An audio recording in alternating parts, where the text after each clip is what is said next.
গণেশ ঠাকুরটা বাড়িতে আসার পরেই তোর চাকরি হলো। দাশু কিন্তু ঠিকই বলেছিল। দাশু বলল না, এই গণেশ ঠাকুরই ওর ভাগ্য ফিরিয়ে দিয়েছে। কেন যে ঠাকুরটাকে বাক্সবন্দি করে রেখেছে আমি বুঝতে পারি না।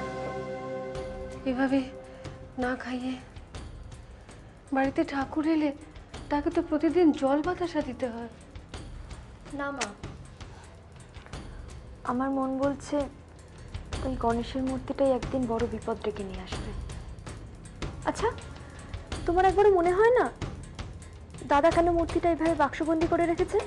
আসলে মূর্তিটা তো খুব দামি, তাই। এ কি আপনি কিছু না বলে এভাবে বাড়িতে ঢুকে এলেন যে? সরি, আসলে বাইরে কাউকে দেখতে পেলাম না। দাদা বাড়িতে নেই। আমি তোমার দাদার কাছে আসিনি, আমি অ্যাকচুয়ালি এসেছি অন্য একটা প্রয়োজনে। প্রয়োজনটা কি জানতে পারি? ডেফিনেটলি, আমি তো আপনাদের কাছেই এসেছি। ওই আমি একটা জিনিস না কয়েকদিন আগে ফেলে গেছি। ও, বুঝতে পেরেছি, সানগ্লাস নিশ্চয়ই। রাইট মাসিমা, সানগ্লাসটা আমি এক্ষুনি এনে দিচ্ছি। Thank you. এখনো বুঝতে পারিসনি? দাঁড়িয়ে দাঁড়িয়ে বকবক করছিস? না মাসিমা, আজকে না একদম সময় নেই, আমি অন্য একদিন আসবো।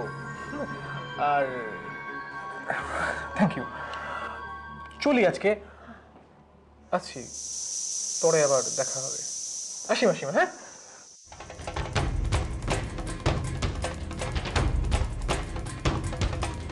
আপনাকে একটা অনুরোধ করবো বাবা। বলো না। আপনি একদিন কষ্ট করে হলেও আমার বাড়িতে একটু পায়ের ধুলো দেবেন। মানব আপনাকে দেখলে সত্যিই খুব খুশি হবে। সময় না হলে আমি তো কোথাও যাই না মা। সময় যখন হবে বিনা আমন্ত্রণেই আমি যাব। এখন তাহলে আসি। বাবা, আর একটা ছোট্ট অনুরোধ করব। করো। আমি আপনার একটা ছবি তুলতে পারি? স্বচ্ছন্দে তুলতে পারো। ছবি নিয়ে গিয়ে প্রমাণ দিতে হবে তো মানবকে।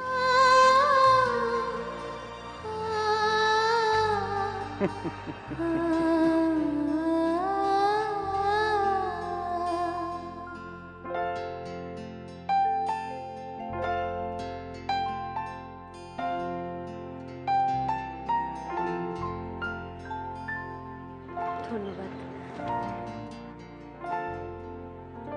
আজকের মতো আসি বাবা। এসো মা, থাক মাথা, তোমার মনোবাসনা পূর্ণ হোক।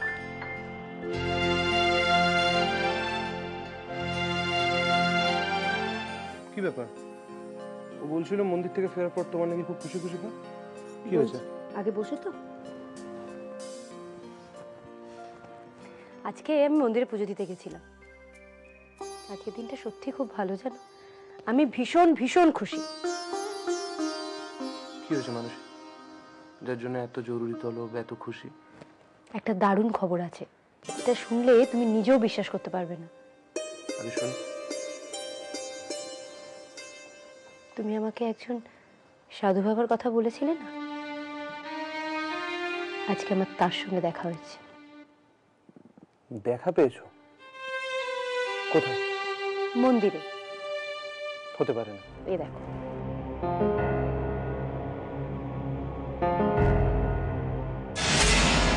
কোনদিন তুই আত্মজির মুখ দেখতে পারবি?